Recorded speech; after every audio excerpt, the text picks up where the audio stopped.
Jackuliak dáva Ventúrovi.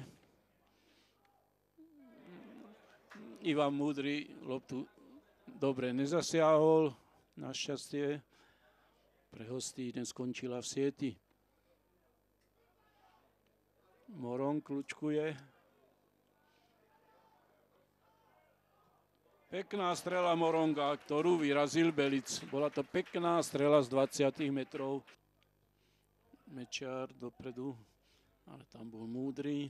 Živčic v hlavičkovom súboji s Peletom.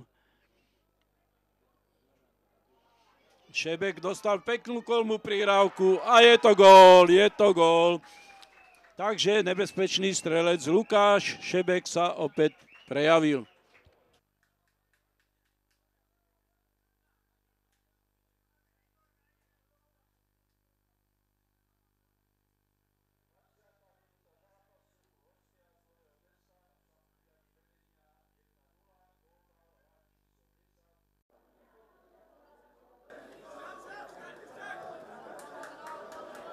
Odhadzuje Loduha.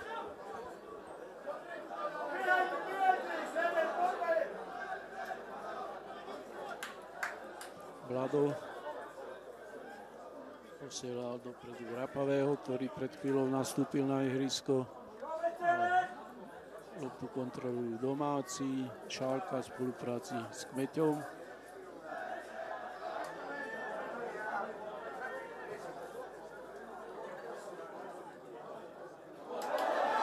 Sa pekne dostal po Juricovej chybe k lopte.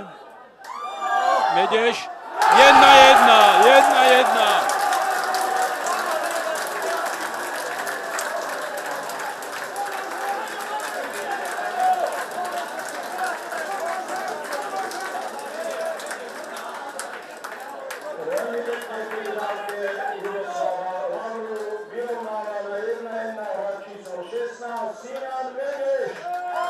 Medeš. Kurtin. Šebek. Kurtin.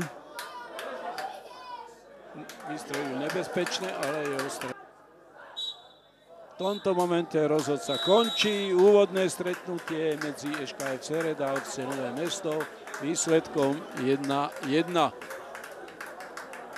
Skončilo sa úvodné stretnutie nového ročníka druhej ligy ŠKF Sered a FC